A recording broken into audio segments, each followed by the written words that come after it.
right, family. We back again. Peace and Black Power. You already know what it is. We want to talk about our brother, Dr. Umar Johnson.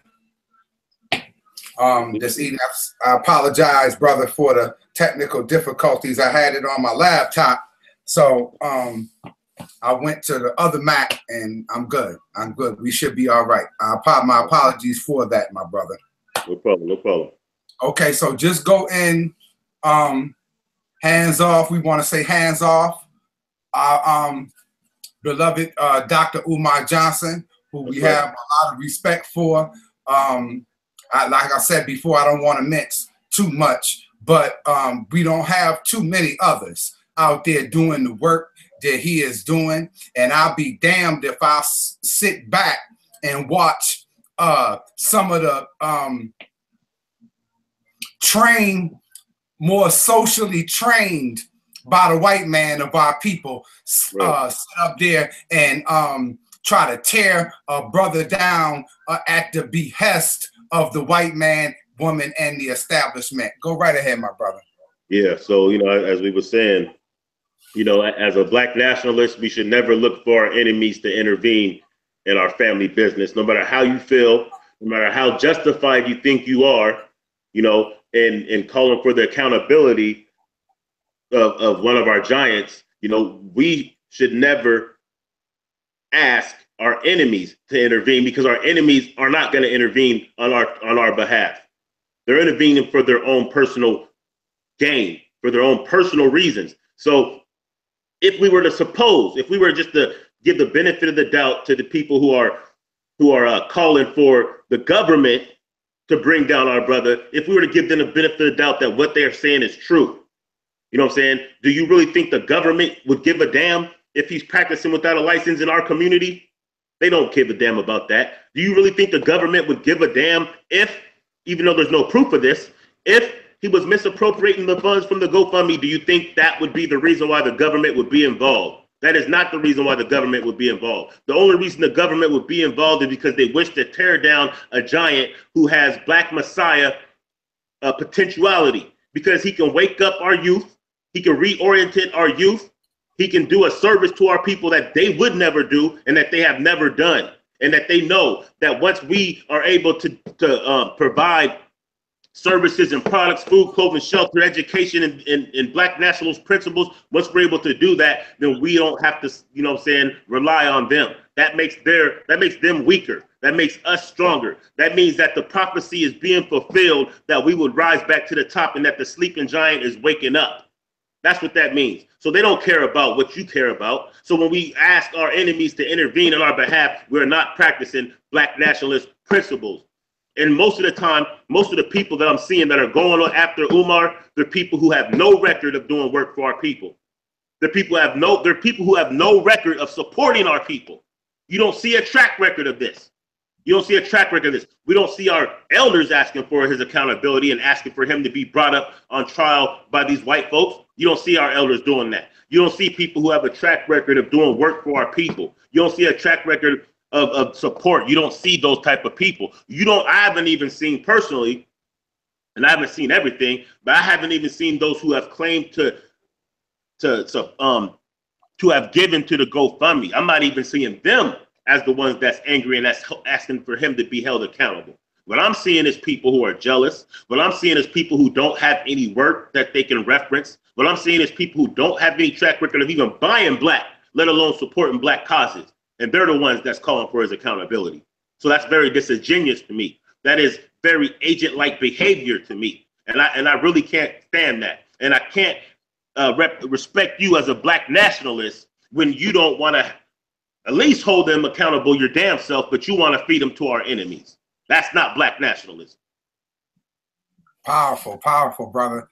That's right. I totally agree. And it's just a shame that something you bespoke to envy and jealousy among our people. We should be happy to see somebody, a Black shining prince, right, of the original Black man, not no light bright, Not no Heinz 57, but an original black man in the line of divine of Marcus Garvey, Dr. Right. Khalid Abdul Muhammad, Brother Sadnetta, and all. These are the examples that we need to see more of. The original parents, mothers, and fathers of civilization stand up as he is doing and taking their rightful place. We don't have many as a result of being under the yoke of white supremacy for so long. And whenever we need to vow, whenever we have these powerful giants among us, we need to protect them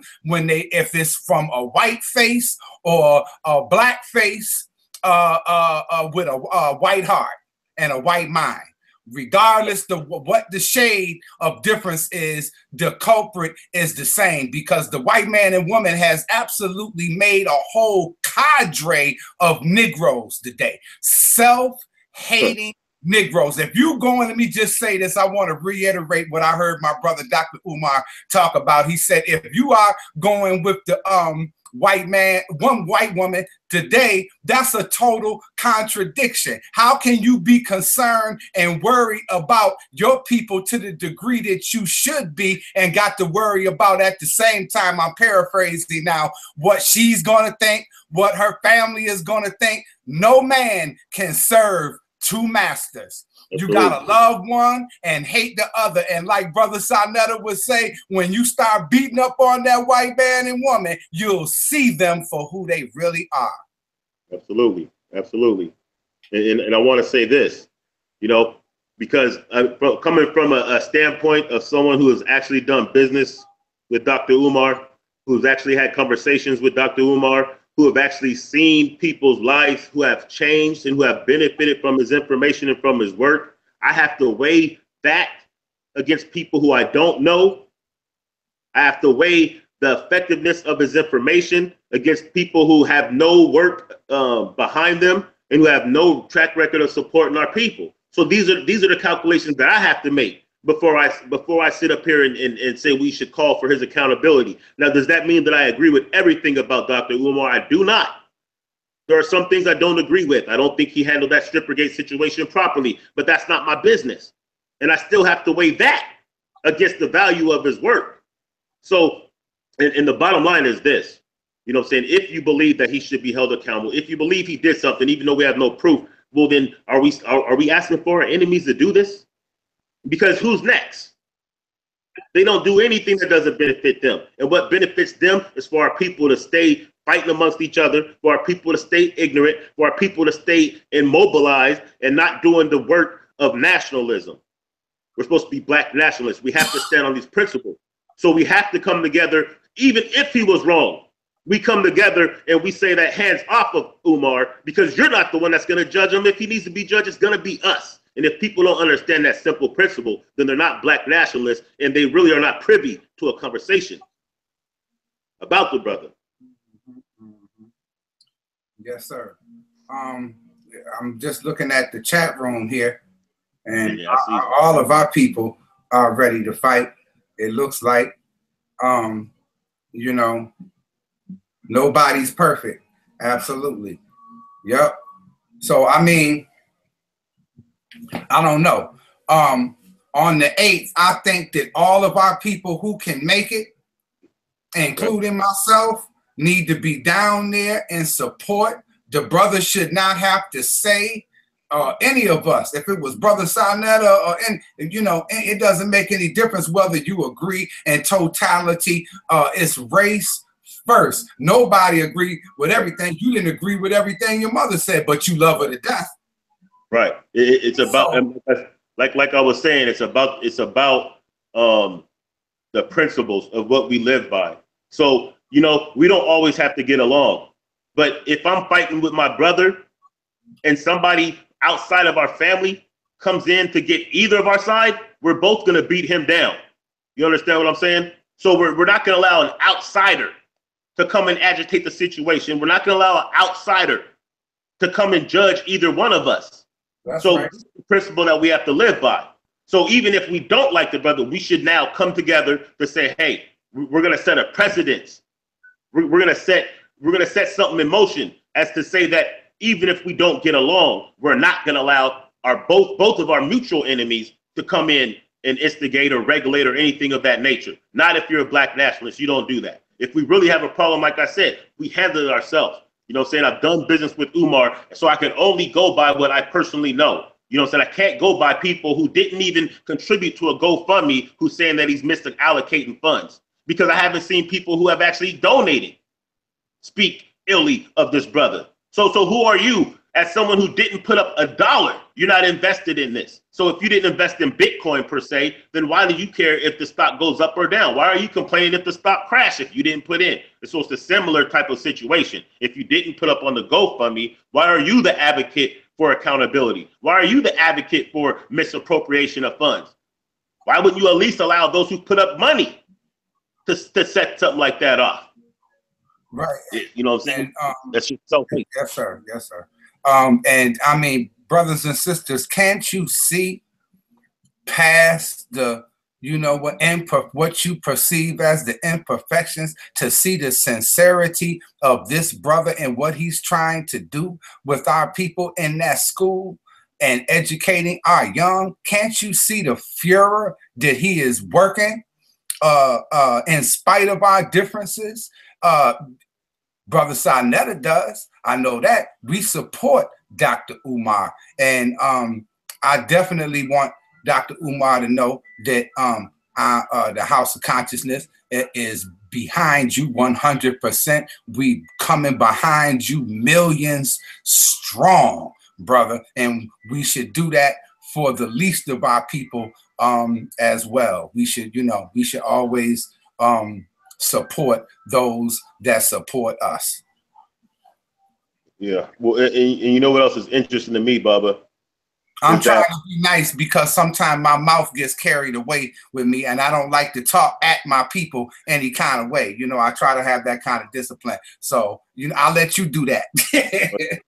I understand. What's interesting to me is that, we come from a people who have experienced the process of being guilty before innocent, right? Like this has plagued all of us, or someone that we know, someone that we're related to. We've seen it time and time again. We've seen it with the brother Nate Parker when he dropped that Nat Turner movie, and the first thing people started bringing up was something that he was accused of 20 years prior that he was acquitted of. So we understand that we're always going to be guilty until proven innocent. So why would we continue to contribute to this when we don't have any proof, when you don't have any evidence? All you have is conjecture, and most of these people are just personally jealous because they can't do what he does. They're personally jealous because they don't have a track record. They're personally, suffering from a self-hate from that Willie Lynch chip that has been programmed in all of us. And I'm saying all of us. We all have been programmed with that Willie Lynch chip. It's all about, can you deactivate it? It's all about, can you recognize it and neutralize it when the time comes? Can you practice that? You know what I'm saying? Because it affects us all. So some more than others. So when we see that a brother is, and we should look at, the bigger picture as well, because not just Umar, you know what I'm saying? As you can see, there's plenty of our people that they're attempting to take down. They're attempting to take down the narrative. So I don't care how you feel about Roland Martin or Tavis Smiley, you know what I'm saying? Just see the big picture. If they're going out of their way to neutralize black media, to neutralize the voice that we have, to neutralize the ability to have our own narrative and to be able to reach our own people. You know what I'm saying? That's what it's really about. That's why it's important for platforms like this. That's why it's important for independent black media platforms to be validated by our own people so that we can reach, millions of our people. And that's how we mobilize ourselves. That's how we stimulate our economy. That's how we build institutions in our communities. That's how we reach these youth. That's how we teach the education that hasn't been taught in our schools. This is how we build the collective economics. This is how we build a mechanism for self-governance. We have to be able to tell our own narrative because our enemies will never tell us the good things that are going on in our communities. Our enemies will never tell us about the many victories that we have that will give us confidence to mobilize and organize on behalf of our people. We're not going to get that from our enemies. Fox News isn't telling us this. MSNBC is not going to tell us this. They have a $500 million mechanism for propaganda against our people. You know what I'm saying? So when we see certain things like this happening, when we see some of our giants being attacked by our enemies, then we should really be able to peep game and realize what's really going on. Because it ain't about taking down Umar, not for the government, not for the state of Pennsylvania. It's not just about taking down Umar. It's about taking down us as a people. It's about neutralizing the ability that we have to educate ourselves and to pull ourselves out of this mess that they put us in. That's what it's about. So we have to start seeing the bigger picture. We're not playing checkers. We're playing chess. We're playing chess for life. We're in a warfare against our enemies. And warfare doesn't just mean bullets. Warfare includes economics. It includes foods. It includes media. That's what warfare is. Mm-hmm. Mm-hmm. Yeah, I'm just drinking in what you're saying. Absolutely, brother. Well, where are you located? I'm in Seattle, Washington. I'm in the Northwest on the other coast. Oh, okay. You out there with my brother Gorilla Hebrew. Shout out to the Gorilla Hebrew. My yep. Family. YG Preach. Shout out to YG Preach, my little brother. YG Preach. Oh yes, I don't want to forget about him. The brother that has made many of my logos. The first brother to start making my logos, brother YG Preach, and I appreciate him for that. Thank you, brother. Yeah, that's the homie. That's the homie right there. Shout out YG. Yes, sir. Matter of fact, I ran into him at the Umar event. Him and his beautiful wife came through to support. Yes, sir. Yes, sir. Well, if you have anything you want to close out, we wanted it to be short and to the point, and we don't want to be confusing with it. So we want to keep it nice and short and to the point. Make it plain, brother. Let me say this first. Let me give thanks to Baba TV Every Time Fire. I'm a big fan, so it's a pleasure to be on. I do want to say liberationmindedmedia.net. It is a platform. It is a website where you can get 5 different independent Black media platforms, including Do the Knowledge, The Rundown, Renee, My Skin is My Sin, Get This Wisdom magazine, and Black Guy Stand Radio, which I am the founder and host of. Shout out to the new Black Panther Party. Shout out to the whole Seattle, Tacoma, Washington, in the Youth Empowerment Solutions program, the things that we're doing to turn gangbangers into revolutionaries. So being somebody that's in the street doing this work, I have to respect and give credit where credit is due. I appreciate you, Baba. All right, brother. I appreciate you. And anytime you want to have something that you want to say to the people, I'm here. I'm here, brother. All right. And on that note, we want to say peace and Black power and hands off our brother, Dr. Umar Johnson. Absolutely. Yes, sir.